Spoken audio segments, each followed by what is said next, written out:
اور لوط کو یاد کرو جب انہوں نے اپنی قوم سے کہا کہ تم بے حیائی کے کام کیوں کرتے ہو جبکہ تم دیکھتے ہو؟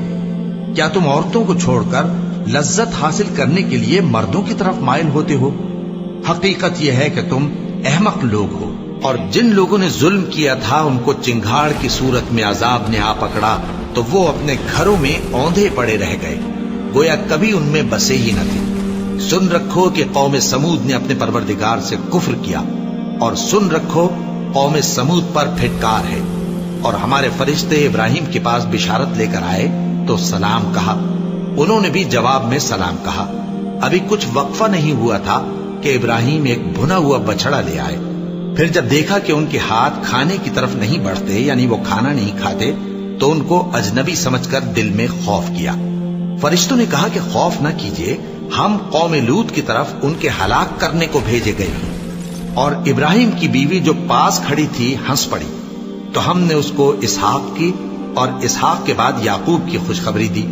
اس نے کہا، اے میرے بچہ ہوگا، میں تو بڑھیا ہوں اور یہ میرے میاں بھی بوڑھے ہیں، یہ تو بڑی عجیب بات ہے۔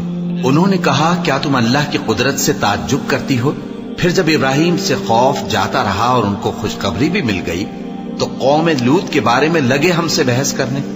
بے شک ابراہیم بڑے تحمل والے، نرم دل اور رجوع کرنے والے تھے۔ اے ابراہیم، اس بات کو جانے دو، تمہارے پروردگار کا حکم آ پہنچا ہے اور ان لوگوں پر عذاب آنے والا ہے جو کبھی نہیں ٹلنے کا۔ اور جب ہمارے فرشتے لوط کے پاس آئے تو وہ ان کے آنے سے غمناک اور تنگ دل ہوئے اور کہنے لگے کہ آج کا دن بڑی مشکل کا دن ہے۔ اور لوط کی قوم کے لوگ ان کے پاس بے تحاشا دوڑتے ہوئے آئے، اور یہ لوگ پہلے ہی سے انتہائی بیہودہ حرکتیں کیا کرتے تھے۔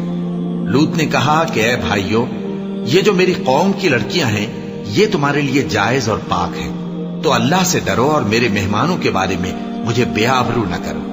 کیا تم میں کوئی بھی شائستہ آدمی نہیں؟ وہ بولے، تم کو معلوم ہے کہ تمہاری ان بیٹیوں کی ہمیں کچھ حاجت نہیں، اور جو ہماری غرض ہے اسے تم خوب جانتے ہو۔ لوط نے کہا، اے کاش مجھ میں تمہارے مقابلے کی طاقت ہوتی، یا میں کسی مضبوط قلعے میں پناہ لے لیتا۔ فرشتوں نے کہا، اے لوط، ہم تمہارے پروردگار کے فرشتے ہیں، یہ لوگ ہرگز تم تک نہیں پہنچ سکیں گے، تو کچھ رات رہے سے اپنے گھر والوں کو لے کر چل دو، اور تم میں سے کوئی شخص پیچھے مڑ کر نہ دیکھے، مگر تمہاری بیوی کے جو آفت ان پر پڑنے والی ہے وہی اس پر بھی پڑے گی۔ ان کے عذاب کے وعدے کا وقت صبح ہے، اور کیا صبح کچھ دور ہے؟